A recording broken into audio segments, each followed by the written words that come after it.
এ নিয়ে আরো জানাতে ব্রাহ্মণবাড়িয়া থেকে সরাসরি যোগ দিচ্ছেন প্রকাশ দাস, যাচ্ছি তার কাছে।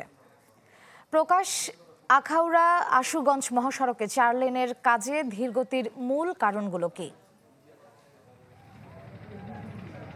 জি শ্রেয়া, আপনি ইতিমধ্যে যেমনটা জেনেছেন যে আসলে এই আশুগঞ্জ থেকে আখাউড়া স্থলবন্দর পর্যন্ত 4 লেন সড়ক নির্মাণ প্রকল্পের কারণে যে মানুষের দুর্ভোগ, আসলে এই দুর্ভোগ কেন, কিভাবে মানুষ এই দুর্ভোগ থেকে মুক্তি পেতে পারে সে বিষয়ে জানানোর জন্য আজকে আমাদের সাথে আছেন এই প্রকল্পের ব্যবস্থাপক মোহাম্মদ শামীম আহমেদ। আমরা তার কাছ থেকে জেনে নেব আসলে এই প্রকল্পের কাজটা তো দীর্ঘ 5 বছরের বেশি সময় ধরে চলছে। মানুষ আসলে কিভাবে এটা থেকে মুক্তি পেতে পারে বা কত দ্রুত সময় আপনাদের কাজটুকু শেষ হতে পারে? জি, আসলে আপনারা জানেন আমাদের এই আশুগঞ্জ থেকে আখাউড়া স্থলবন্দর পর্যন্ত যে প্রকল্পের কাজ চলমান রয়েছে, এই চলমান এই কাজটি বিভিন্ন সমস্যার কারণে দীর্ঘায়িত হয়েছে। তো আমাদের করোনা সমস্যা থেকে শুরু করে এবং ভূমি অধিগ্রহণে দেরি হওয়ার কারণে কাজটি বিলম্ব হয়েছে। ফলস্বরূপ এই মুহূর্তে আমাদের প্রায় 7.5 কিলোমিটার রাস্তা খুব খারাপ অবস্থায় রয়েছে, যেটিতে জনদুর্ভোগ হচ্ছে। তো এটি আমরা সাময়িকভাবে মেরামত করে চলাচল উপযোগী রাখার জন্য সচেষ্ট আছি, চেষ্টা করে যাচ্ছি এবং সেই সাথে আমরা আশা করছি এই প্রকল্পের যে ডিজাইনগত পরিবর্তন এবং মেয়াদ বৃদ্ধির বিষয়টি আগামী 2-3 মাসের মধ্যে হয়তো অনুমোদিত হয়ে যাবে। অনুমোদিত হয়ে গেলে আমাদের যে রাস্তার কাজ এটি খুব দ্রুত গতিতে চলবে এবং সেই ক্ষেত্রে জনভোগান্তির একটা স্থায়ী সমাধান হবে এবং সেই সাথে আগামী 2 বছরের মধ্যে আমরা এটা প্রকল্পের কাজ পুরোপুরি শেষ করে দেওয়ার জন্য আমরা আশাবাদী।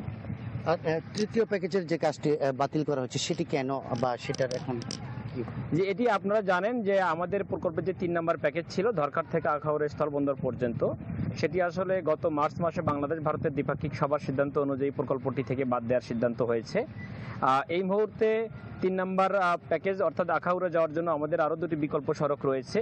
সেই সড়ক দুটো দিয়ে আপাতত যান চলাচল চলবে এবং ভবিষ্যতে এই প্রকল্পের আমাদের যেহেতু জমি অধিগ্রহণ শেষ হয়ে গেছে ওই প্যাকেজটির, সেই ক্ষেত্রে নতুন কোনো প্রকল্পের অধীনে এই রাস্তাটাকে 4 লেন সার্ভিস লেন সহ 4 লেনে উন্নীত করার প্রকল্প হাতে নেওয়া হতে পারে। জি, ধন্যবাদ আপনাকে। তো আপনি যেমনটা শুনছিলেন যে প্রকল্পের ব্যবস্থাপকের কাছ থেকে যে এই প্রকল্পটির যে তৃতীয় দফায় মেয়াদ বাড়ানোর জন্য প্রস্তাব করা হচ্ছে সেটি অনুমোদিত হলে মালামাল আমদানি শুরু হবে এবং পুরোদমে কিন্তু সে সময় সড়কের যে নির্মাণ কাজ রয়েছে সেটি কিন্তু পুরোদমে চলমান থাকবে।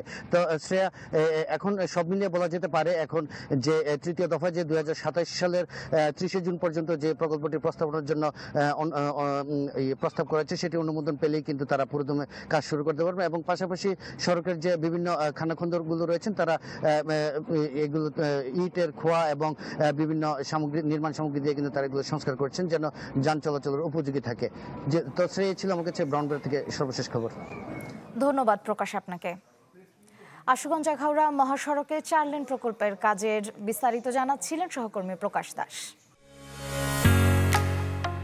ঢালাইয়ের সেরা প্রিমিয়ার সিমেন্ট।